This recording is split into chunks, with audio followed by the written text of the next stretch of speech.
Alright, here are the problems from the wave theory of light. Includes interference and diffraction. Question number 1.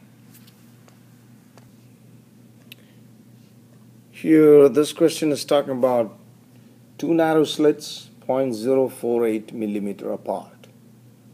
Successive fringes on a screen 6 meter away are 8.5 centimeter apart.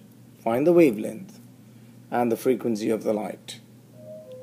So the 0.048 here is a small d, distance between the two slits. And for small angles, you need to know that sine theta is exactly equal to tan theta. And from the geometry of the diagram, you're going to get sine theta is equal to x by L. And so d sine theta is equal to m lambda is the condition for brightness. Substitute for sine theta as x by L and rearrange to make x the subject. You get it as lambda ml by d. Therefore x1 is lambda m1 L by d and x2 is lambda m2 L by d.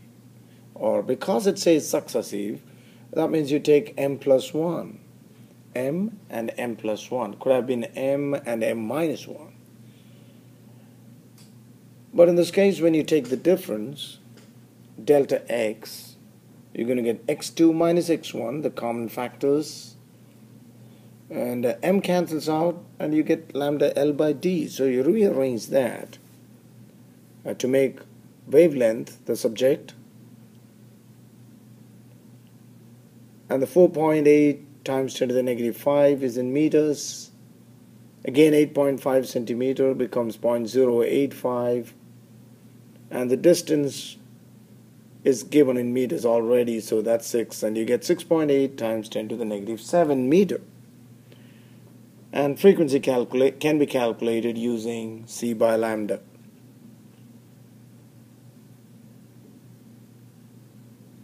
(4.4 times 10 to the power 14 hertz).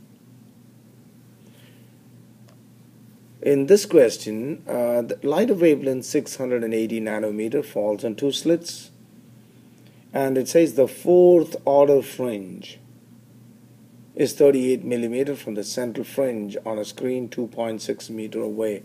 What is the separation of the slits? So now you have to find small d.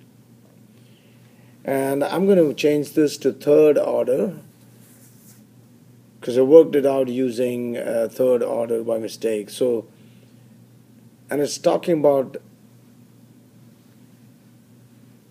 for brightness we know that d sine theta is equal to m lambda. And for small angles, sine theta is equal to theta. And is also equal to tan theta. And so in this case it's x by L.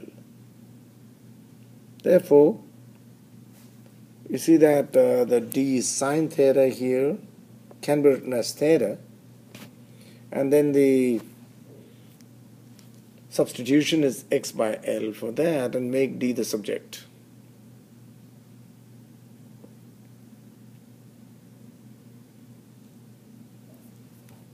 The wavelength is in nanometers, so it's 10 to the negative 9. It's the third order. Distance from the screen is 2.6 meters. And x is 38 millimeter, which is 38 times 10 to the negative 3 in meters. On calculation, you get 1.4 times 10 to the negative 4 meter. In a double slit experiment, it's found that blue light, wavelength given 480 nanometer, gives a second order maximum at a certain location on the screen. And says what wavelength of visible light would have a minimum at the same location. So this is a comparison problem because you have one wavelength which produces a second order maximum, and you got to find the wavelength which would produce a minimum at the same location. So here the constants are x is the same, the distance between the slits small d is the same, distance of the slits from the screen L is the same, and therefore we can set up a simplified equation treating this as a ratio. Now first case is talking about maximum, and the condition for maximum is d sine theta is equal to m lambda. And since it is the second order, so 2 times 480 times 10 to the negative 9, that is changing nanometers into meters.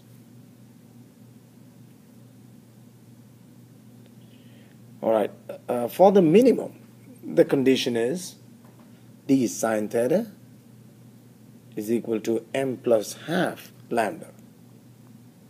Now when you look at the left hand side, d and theta are the same. Why is theta the same? Because we need it at the same location. So since the left hand sides are equal, we can equate the right hand sides. So you can put m plus half lambda is equal to 960 times 10 to the negative 9, and imagine that m is 1, and then you get lambda as 640 times 10 to the negative 9 meter. Now surely 640 times 10 to the negative 9 meter is inside the visible region. Remember that the visible region extends from 400 nanometer to 700 nanometers. So the condition is satisfied for m is equal to 1. And the wavelength is 640 nanometer. In this problem, the third order maximum of 500 nanometer is 12 millimeter from the central bright spot. So that's the x. You have the wavelength, and the screen is 1.6 meter from the slit, so that's L. And light wavelength 650, so that's another wavelength is projected through the same slits. So d, small d doesn't change. The distance of the slits from the screen does not change. And you're asked to find how far from the central bright spot will the second order maximum be located. So you're looking for x2. It says third order maximum, so we'll start with the condition for maximum.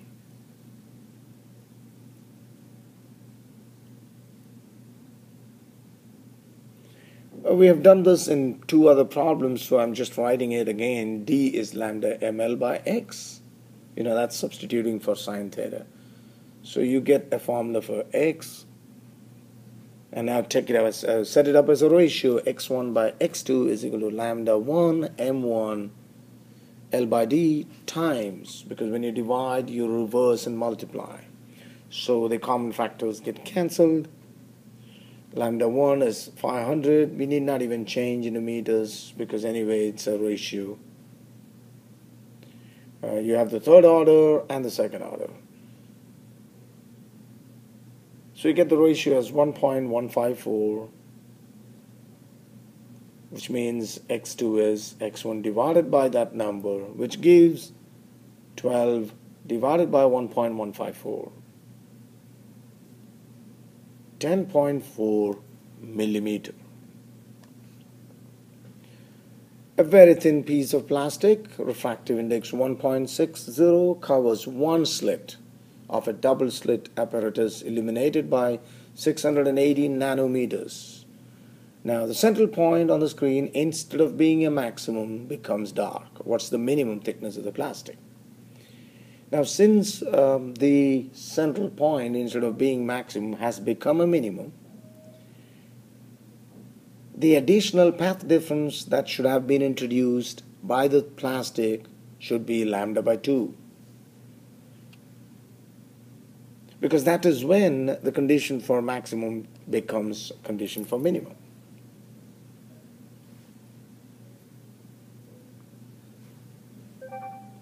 So the shift produced, or the additional path difference,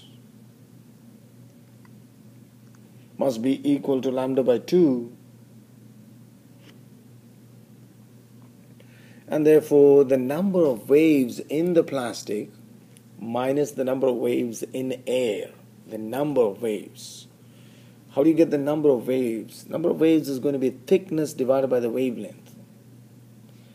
Because if the thickness is equal to the wavelength, then you have one wave. But if the thickness is twice the wavelength, then you have two waves. So to get the number of waves, divide the thickness by the wavelength. In plastic, minus thickness divided by the wavelength in air. Now, since we know that the wavelength in plastic is the wavelength in air divided by the refractive index, substitute for lambda p.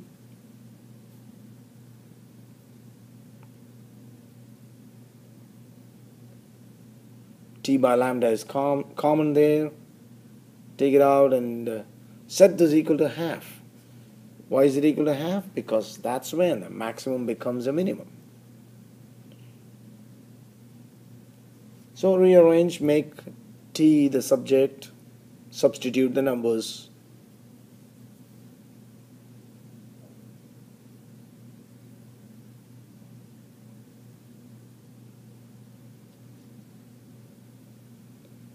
And the minimum thickness of this piece of plastic should be 570 times 10 to the negative 9 meter.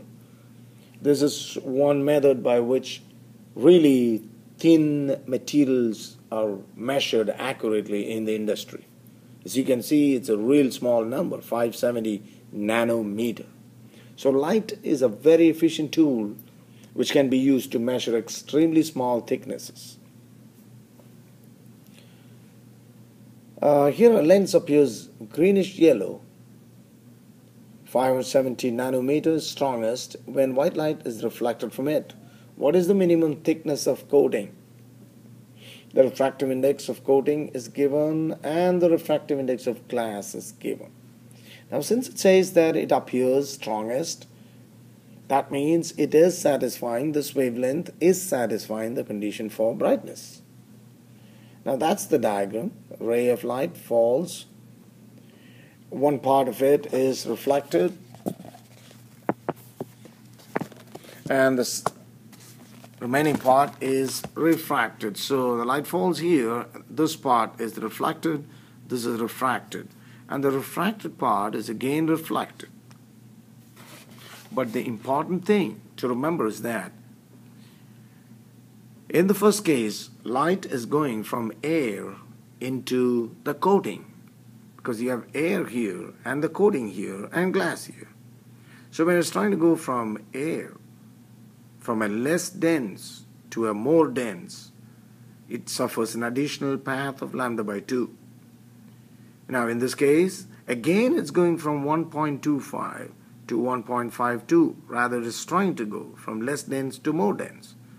Therefore again there is an additional path of lambda by 2. But this ray already travels an additional path of about twice the thickness. Therefore, when you take the path difference between the two, it's going to be just twice the thickness of the coating. When you take the difference, the lambda by 2 cancels out. So path difference is equal to twice the thickness. And really, that is, let me write the whole thing because that's a mistake. It's 2nt, okay. So it's 2nt plus lambda by 2. So the path difference is 2nt. For constructive interference, the condition is d is equal to m lambda, but m has to be 1 because it said minimum thickness. So that's the smallest value. Therefore, path difference being lambda, you set 2nt is equal to lambda. Rearrange and find t. It's 228 times 10 to the negative 9 meter.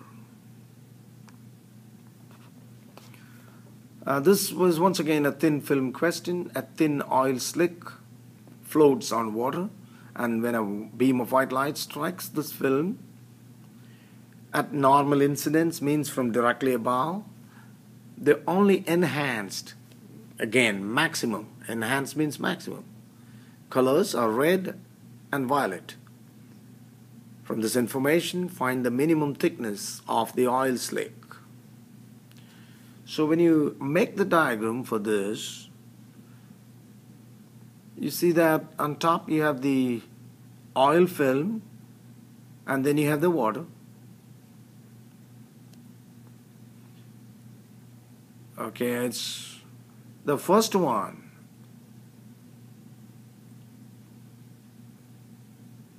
The first one, the reflection is when it's trying to go from more dense to less dense. Actually, the first one is when it's trying to go from air into oil. Okay, this one, reflection, is when it's trying to go from air into oil. So that is a reflection that takes place when light is trying to go from less dense to more dense. So there will be an additional path of lambda by 2. But at this point, light is trying to go from 1.5, which is the refractive index of oil, to 1.33. So it's actually trying to go from more dense to less dense. So there is no additional path of lambda by 2 for the second one. Therefore, the path difference between these two rays is going to be 2nt minus lambda by 2. You see that lambda by 2 doesn't cancel off now. And set that equal to m lambda because it's a condition for brightness. Since the problem said that it's enhanced, so it's constructive interference.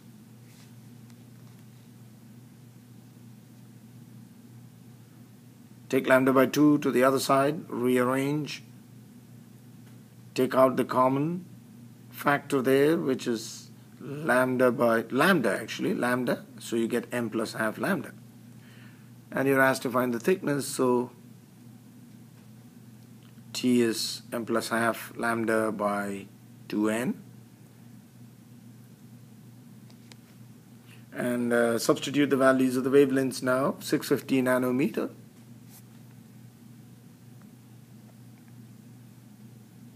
We're going to get the thickness also in nanometers because I've kept the wavelength in nanometer.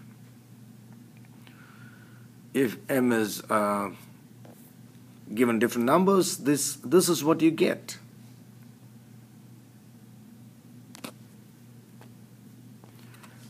The first number is for m is equal to 0, the second number for m is equal to 1, and the third for m is equal to 2.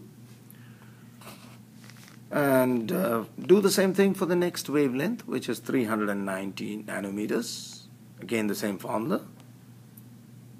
And substitute values for M0, 1, 2.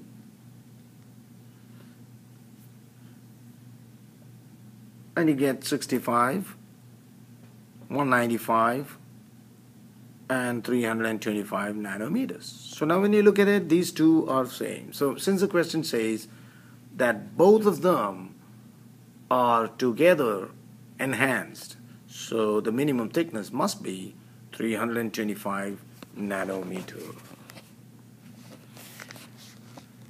Okay, question 8. How thick should the air layer be between two flat glass surfaces if the glass is to appear bright when 450 nanometer is incident normally? And what if the glass is to appear dark? Again, a thin film question, but with a big difference. Now you have two glass surfaces with air trapped in between. So the first reflection, let's draw the diagram. So you have that's glass, you have air, and you have glass. So once again, reflection and refraction, 1 and 2. Now the second one is a reflection when it's trying to go from air into glass. So that is the one where it's trying to go from less dense to more dense. Therefore that one has an additional path lambda by 2. But this reflection is when it's trying to go from more dense to less dense. So there is no additional path of lambda by 2. So when we take the path difference, it's going to be 2nt plus lambda by 2. And it's talking about appearing bright, which is constructive, so it's equal to m lambda. Rearrange, make t the subject.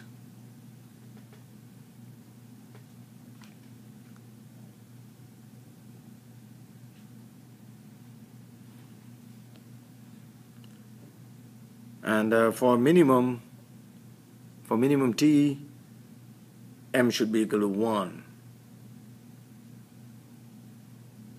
And you get 1 minus half times 450 divided by 2n.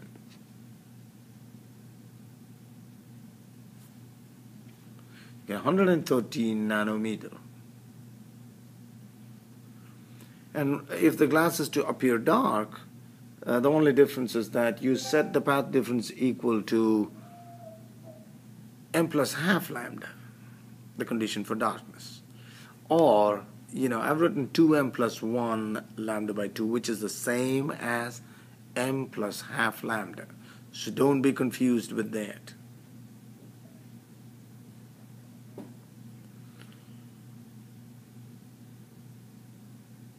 And again, take t to the other side. Get the equation and substitute.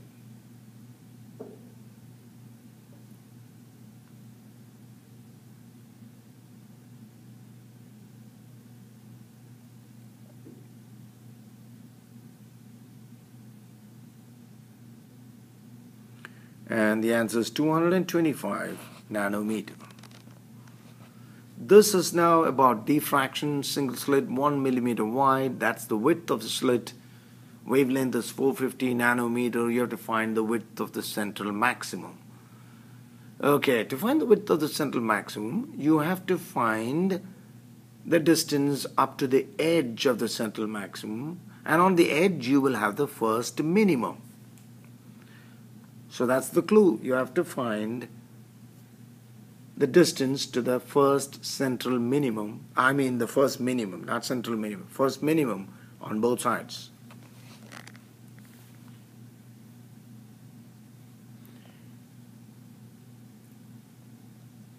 Yes, that's why the width of the central maximum is twice the distance from the center, which is the center maximum, to the first minimum, because it's on either side. And therefore, in a in a single slit diffraction, remember that the condition for minimum is opposite. So we have d sine theta is equal to m lambda, but m is 1 because it's the first minimum.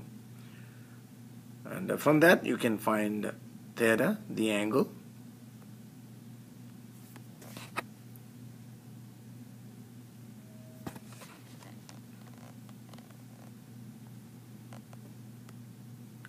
Which is 450 times 10 to the negative 9 by 1 times 10 to the negative 3, which gives 0.02578 degrees. But we have to change this angle into a linear distance from the triangle. You see that when you take tan theta, you're going to get y1 by L. And you're looking for y1. So L tan theta, and then take double of that, you will get the width of the central maximum as 0.0045 meter. Okay, in the second question here in diffraction, the slit diffracts for 580 nanometer and the diffraction maximum is 6 centimeter wide on a screen 2.20 meter away. What's the width of the diffraction maximum for light of wavelengths 460 nanometer? It's a comparison problem. From the last question, we've seen y1 is L tan theta 1.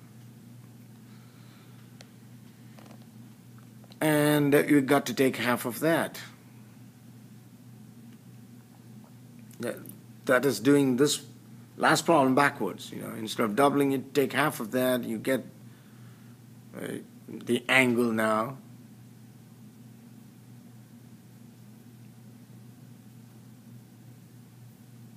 And therefore, working backwards again, sine theta you can find from that, you can find d.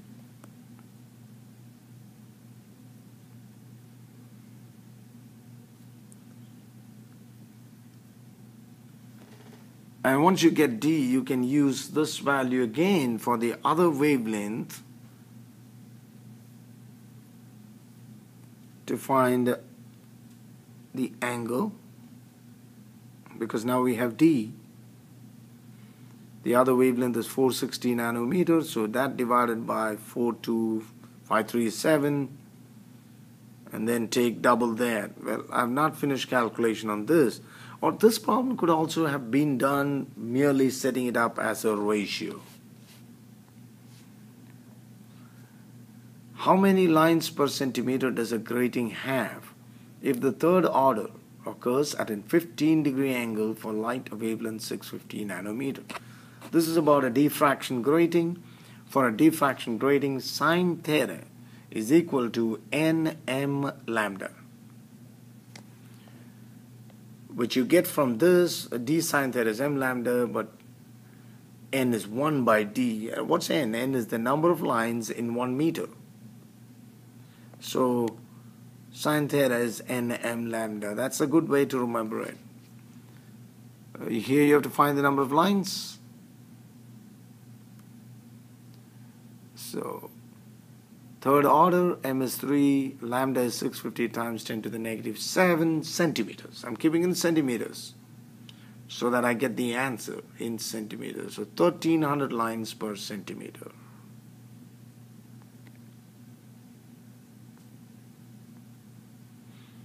Here a diffraction grating has 6 times 10 to the 5 lines per meter. Find the angular spread in the second order spectrum between red light and blue light. Now to find the angular spread, all you got to do is find the angles through which they are diffracted and take the difference. Find the angles for each wavelength and find the difference. That gives you the angular spread.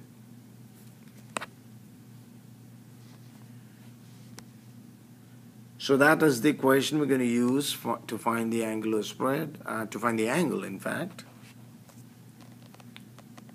And plug in the numbers one after the other. It says second order spectrum, that's why you have 2 times the wavelength times 6 times 10 to the 5 divided by, 6 times 10 to the 5. So that gives 32.7 for the blue light. And then for the red,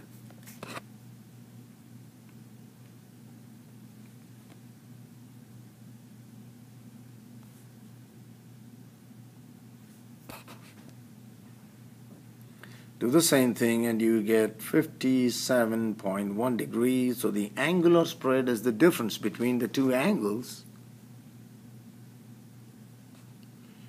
which you now get as 24 degrees. Now on to polarization. Two polarizers are oriented at 36 degrees to one another. Light polarized at an 18-degree angle to each polarizer passes through both. What is the transmitted intensity? First angle between light and the first polarizer is 18 degrees.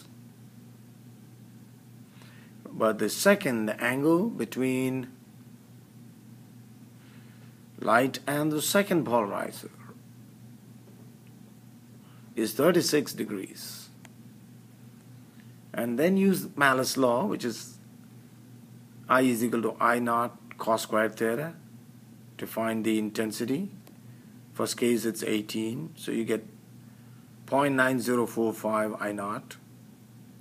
The second case, that is the I naught now, so times cos squared 36, and that gives 0.592 I naught, so that's 59.2%. Remember that in place of I1 we will be using this to calculate, and that's when you get this. Unpolarized light passes through 6 successive polarized sheets, each of whose axis makes a 45-degree angle. What's the intensity of the transmitted beam? The most important point, remember, is that if it's unpolarized light, when it passes through the first Polaroid, the intensity is going to be reduced by 50% if it's unpolarized light. And then you have 5 more in this case. So the intensity is going to be reduced, and it's 45 degrees, cos squared 45 is 0.5. So the intensity is going to be reduced by half 6 times. And therefore you're going to get 1/2 raised to 6.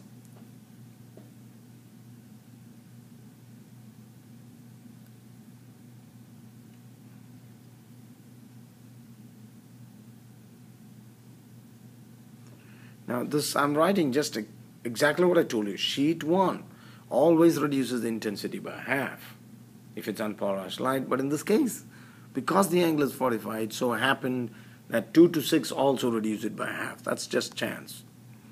Okay, so it's 1/2 raised to 6, which is 1.6%. Oh, that is a big reduction in intensity. The last one, show that when light is incident at the polarizing angle, the reflected and refracted beams are perpendicular to each other. Let's get the diagram right. Okay, reflected, refracted, these two angles must be equal. This is the angle of refraction. N1 and N2 are refractive indices. Apply Snell's law. N1 sine theta I is equal to N2 sine theta R. Okay, now apply Brewster's law, according to which the tangent of the polarizing angle, which is theta I, should be equal to N2 by N1. But tan can be split as sine by cos, and then when you cross multiply, you're going to get N1 sine theta 1 is N2 cos theta I. 1 and 2, the left hand sides are equal. So put the right hand sides equal to each other. The N2's cancel out.